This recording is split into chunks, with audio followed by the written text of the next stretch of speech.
Seja muito bem-vindo a mais um vídeo aqui no canal.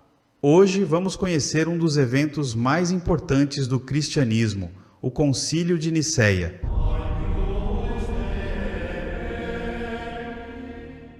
O Concílio de Nicéia é um dos eventos mais comentados da história do cristianismo, mas também um dos mais mal compreendidos. Isso ocorre não apenas pela complexidade do evento em si, mas também por uma série de mitos que foram criados sobre ele. Um exemplo é a crença de que foi nesse concílio, realizado em 325 d.C., que os livros da Bíblia foram selecionados. Alguns argumentam que foi nesse concílio que a doutrina da Trindade foi formulada. Assim, o cristianismo foi oficialmente reconhecido como a religião do Império Romano durante essa assembleia. Outras interpretações sugerem que, antes desse evento, Jesus era considerado apenas um ser humano comum, e somente após o concílio ele começou a ser venerado como um Deus. Mas o que é realidade e o que é ficção nesse contexto? Neste vídeo, vamos examinar mais de perto essa narrativa e avaliar se as fontes históricas verdadeiramente nos possibilitam compreender esse evento. Para começar, abordaremos 3 equívocos comuns sobre o concílio e, em seguida, discutiremos 3 fatos fundamentais relacionados a ele.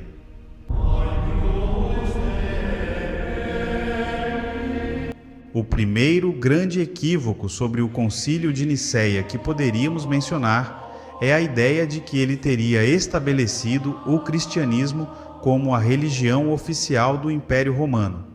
Esse equívoco se origina de outro, ainda mais difundido, que afirma que o imperador Constantino teria imposto o cristianismo como a religião oficial romana.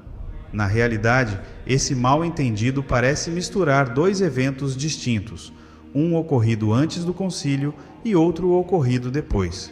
No ano de 313, os imperadores romanos Constantino I e Licínio se encontraram na cidade de Milão, na Itália, para assinar um documento que garantia a liberdade religiosa a todos os cidadãos do Império Romano, incluindo os cristãos. Este documento, conhecido como Édito de Milão, encerrou a perseguição aos cristãos que havia durado mais de 3 séculos. O documento conhecido como Édito de Milão, ao contrário do que muitas pessoas acreditam, não definiu o cristianismo como a religião oficial do Império Romano. Ele apenas legalizou a sua prática, garantindo a liberdade religiosa a todos os cidadãos, incluindo os cristãos. Segundo algumas fontes antigas, no ano anterior, Constantino se converteu ao cristianismo após vencer uma batalha e atribuir essa vitória a uma intervenção de Cristo.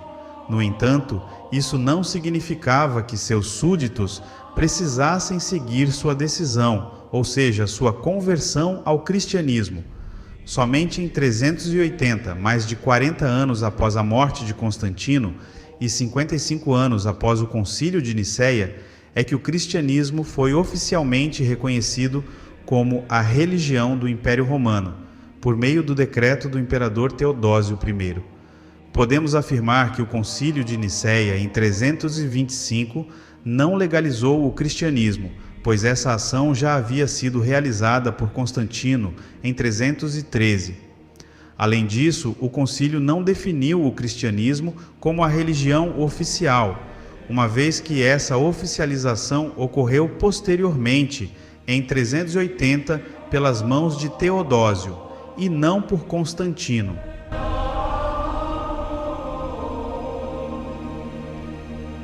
Um segundo erro que se pode falar sobre o Concílio de Nicéia é o de que nele teria sido inventada a doutrina da Trindade.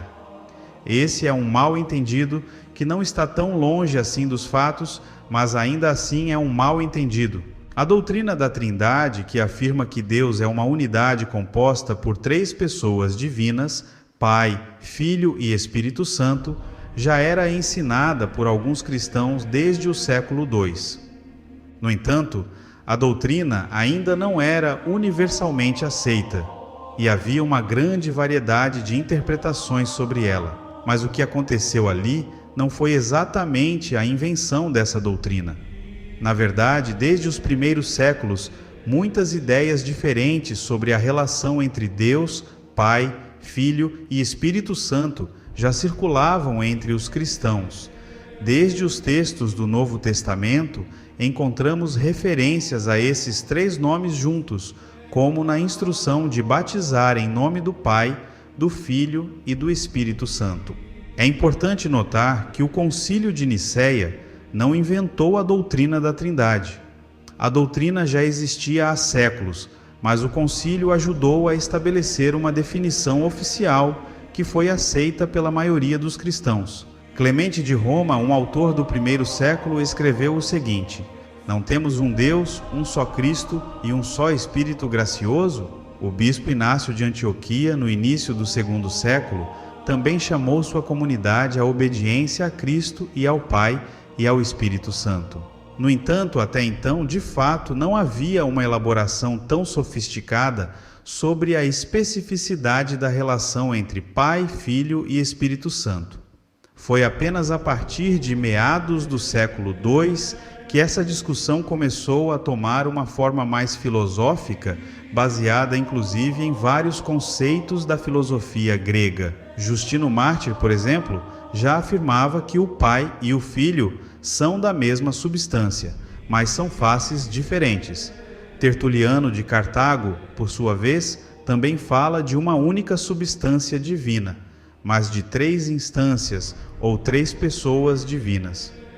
Vários outros autores, mesmo bem antes do Concílio de Nicéia, entraram nessa discussão, propondo ideias nem sempre compatíveis entre si.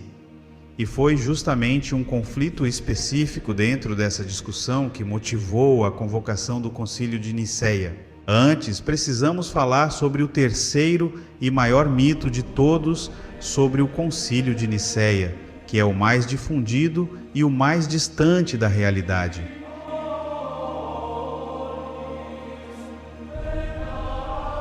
Esse mito é o de que os livros da Bíblia foram escolhidos nessa ocasião, ou seja, que foi durante esse evento que se definiu quais livros deveriam entrar e quais deveriam ficar de fora da lista de livros sagrados. De fato, muitos aspectos do cristianismo foram debatidos e votados em Nicéia.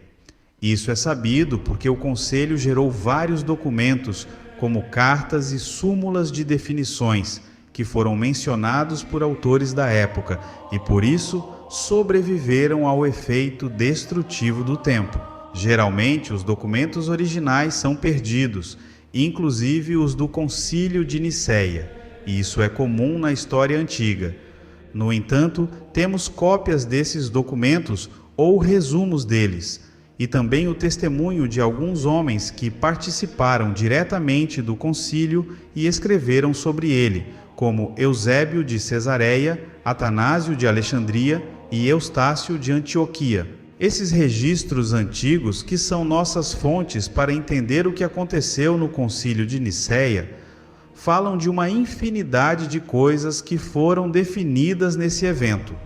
No entanto, nenhuma delas tem a ver com a lista dos livros da Bíblia ou com a aceitação ou exclusão de certos evangelhos. Os temas discutidos nessa reunião abrangeram desde datas de festas religiosas até a natureza divina de Jesus, incluindo até mesmo o debate sobre a castração voluntária de padres e situações em que é mais apropriado rezar em pé do que de joelhos. Entretanto, novamente, não há sequer uma menção sobre a definição dos livros da Bíblia. Apenas para reforçar a ideia de que o Concílio de Nicéia não foi responsável por determinar quais livros deveriam ser incluídos na Bíblia e quais deveriam ser excluídos, é crucial mencionar que a tarefa de estabelecer o cânon bíblico, ou seja, os livros autorizados da Bíblia, já estava em andamento muito antes do concílio e só foi concluída muito depois dele. O que ocorreu nos primeiros séculos da história do cristianismo foi que inúmeros textos, chegando a centenas, foram escritos sobre a pessoa e o significado de Jesus. Alguns desses textos, ao longo do tempo, foram adquirindo uma certa autoridade e passaram a ser adotados pelas comunidades cristãs por serem considerados úteis, edificantes e até mesmo sagrados. No final do segundo século, já se mencionava a existência de duas coleções distintas de textos sagrados: o chamado Antigo Testamento, originalmente judaico, e o Novo Testamento, especificamente cristão. A lista precisa dos livros que compunham essas coleções variava de autor para autor, mas alguns textos eram consistentemente incluídos. Os 4 evangelhos e as cartas de Paulo, por exemplo, eram considerados escrituras sagradas por praticamente todas as comunidades cristãs, séculos antes do Concílio de Nicéia. Por outro lado, outros livros como o Apocalipse, as cartas de Pedro e as cartas de Barnabé ainda dividiam muito as opiniões entre os cristãos antigos. Eusébio, que participou do concílio, como mencionado anteriormente, relata que no ano 331, 6 anos após Nicéia, Constantino o encarregou de produzir 50 Bíblias em grego para serem utilizadas nas novas igrejas de Constantinopla. Essa não era uma tarefa simples, pois implicava tomar uma posição sobre quais livros exatamente seriam incluídos nesses volumes. Conforme relato do próprio Eusébio de Cesareia, mesmo nessa data, após o Concílio de Nicéia, esse continuava sendo um tema delicado. Na obra História Eclesiástica, escrita por Eusébio de Cesareia, ele afirma que a segunda e a terceira carta de João, o Apocalipse de João, o Apocalipse de Pedro e o Evangelho dos Hebreus eram livros que ainda eram objeto de debate sobre sua autenticidade e inspiração. No fim das contas, não sabemos exatamente quais livros Eusébio incluiu nas 50 Bíblias que ele produziu. O fato é que em nenhum momento ele faz qualquer referência às definições do Concílio de Nicéia como algo que poderia orientar sua missão. Isso indica, mais uma vez, que o Concílio de Nicéia não definiu a lista da Bíblia. No entanto, outros concílios posteriores procuraram definir essa lista. Os principais foram os concílios de Cartago, que aconteceram em 397 e 419. A lista definida por esses concílios é a mesma lista seguida pelas Bíblias católicas atuais. A lista definida pelos concílios de Cartago inclui 73 livros, sendo 69 deles também encontrados na maioria das Bíblias protestantes, além dos livros de Tobias, Judite, 1º e 2º Macabeus, Sabedoria, Eclesiástico e Baruque. No entanto, mesmo após esses concílios, ainda havia muita variação no cânon, o que indica que as definições conciliares não foram universalmente aceitas e aplicadas na época. Um manuscrito do V século, por exemplo, o Codex Sinaiticus, contém os 73 livros da lista de Cartago, mas também adiciona o 3º e o 4º livro de Macabeus, o Salmo 51 no Antigo Testamento, e inclui também a 1ª e a 2ª carta de Clemente no Novo Testamento. O processo de formação da Bíblia é um tema extremamente complexo, com muitas nuances e controvérsias. Existe um texto antigo que sugere que o escopo da Bíblia possa ter sido planejado em Nicéia. Esse texto é uma carta de Jerônimo, escrita no início do século V. Na carta, Jerônimo justifica sua tarefa de traduzir o livro de Judite, dizendo que esse livro foi contado no Concílio de Nicéia entre o número das Sagradas Escrituras. No entanto, é importante notar que Jerônimo não estava presente no concílio e sua informação pode ter sido baseada em boatos ou rumores. A maioria dos estudiosos acredita que o cânone da Bíblia foi formado gradualmente ao longo de um período de séculos. Isso provavelmente ocorreu por meio de um processo de consenso entre as várias comunidades cristãs. Se Jerônimo estiver certo, fica difícil entender por que nenhum dos participantes do Concílio de Nicéia mencionou essa definição. Atanásio de Alexandria, um dos protagonistas do concílio, chegou a registrar uma lista de livros do Antigo e do Novo Testamento, mas não incluiu o livro de Judite.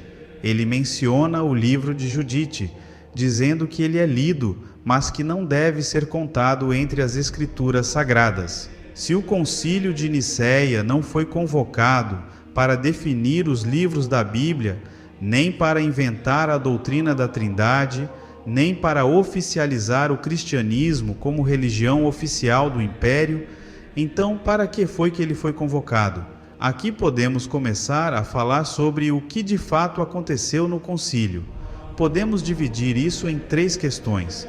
Uma das questões discutidas no Concílio de Nicéia foi a data da Páscoa. Naquela época, alguns grupos de cristãos estavam usando o calendário judaico para calcular a data da Páscoa, enquanto outros, principalmente em Roma e em Alexandria, estavam usando cálculos próprios. Isso fazia com que a festa nem sempre fosse comemorada de forma uniforme no Império.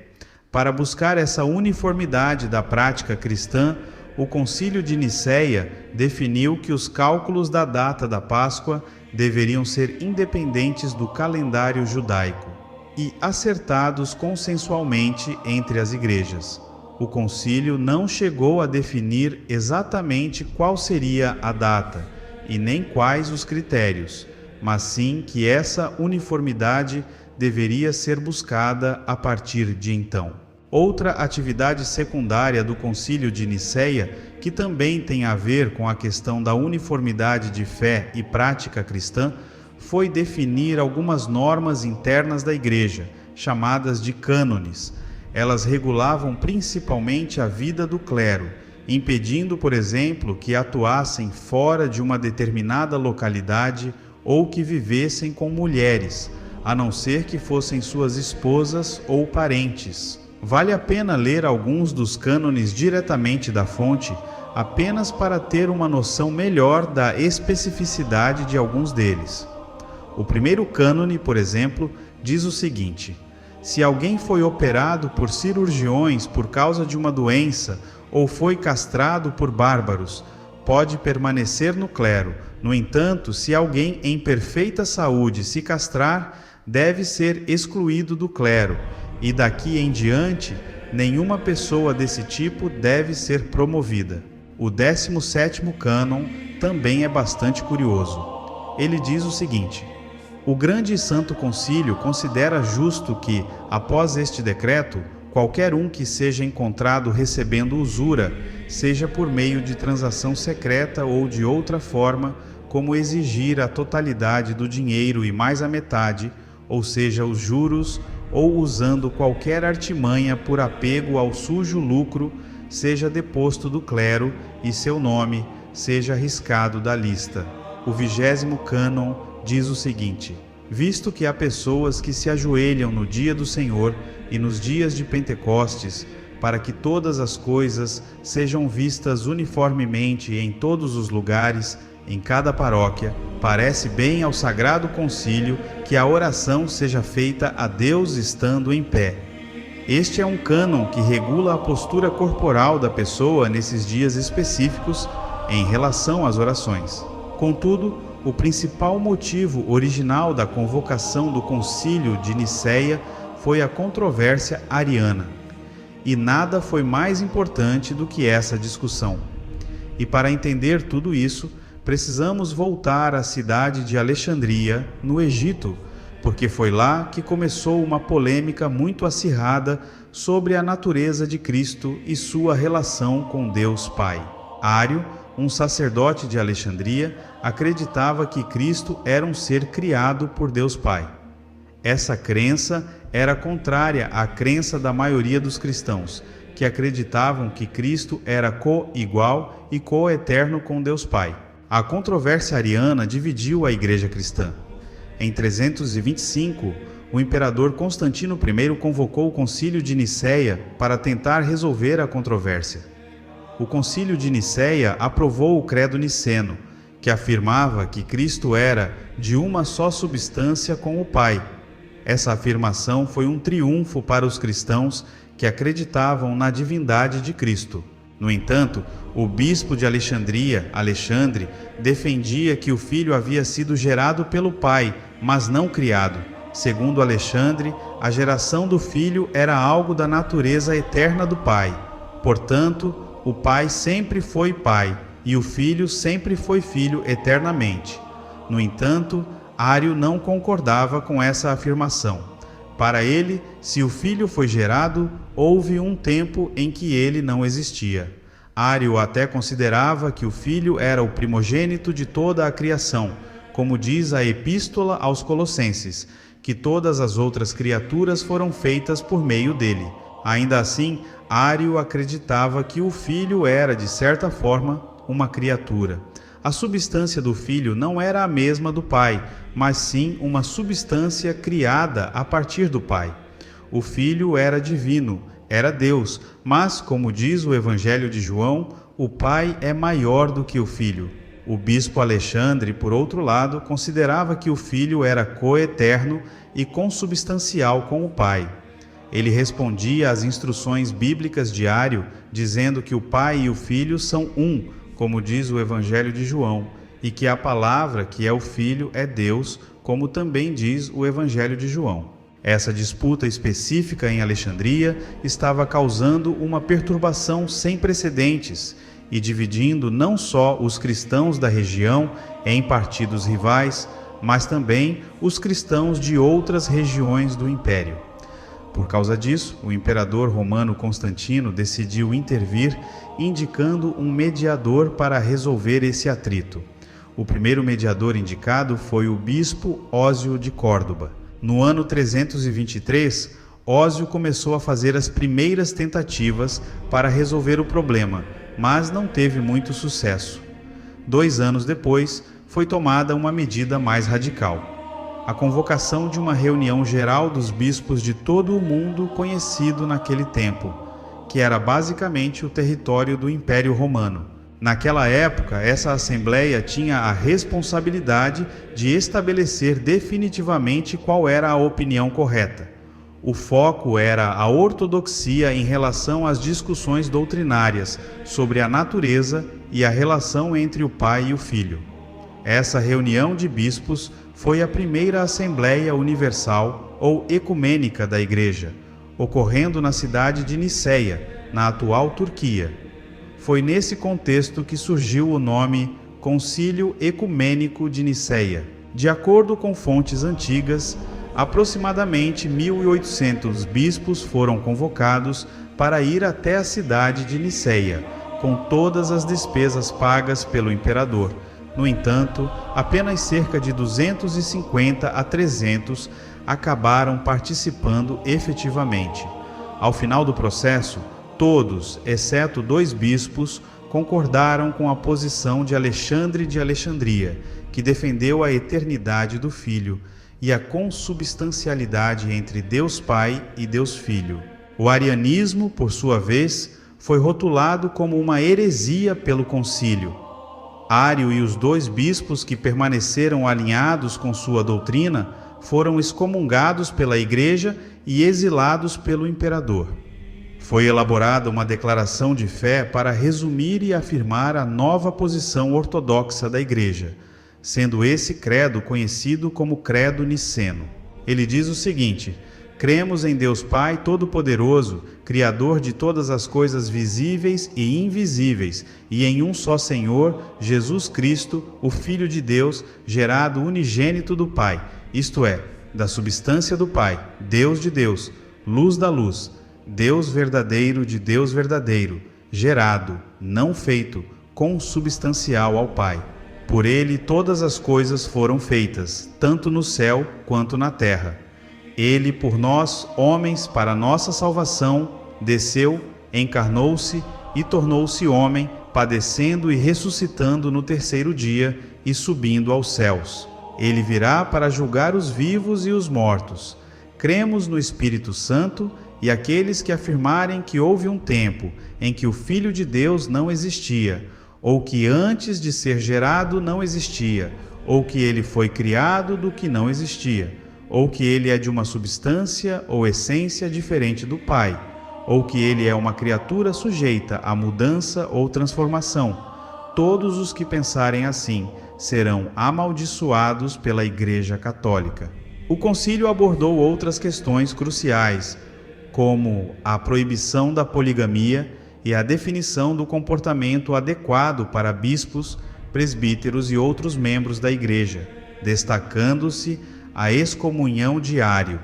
A proibição da poligamia visava promover a moral cristã, enquanto a excomunhão diário buscava conter a disseminação da heresia ariana. O concílio ratificou o credo niceno, declarando que Jesus era de substância com o Pai, indicando que ele compartilhava a mesma natureza que o Pai. Essa resolução representou um ponto crucial na história do cristianismo, consolidando a divindade de Jesus como um dogma fundamental da fé. O Concílio de Nicéia foi um evento significativo na história do cristianismo, pois ajudou a unificar a Igreja e estabelecer a doutrina cristã ortodoxa.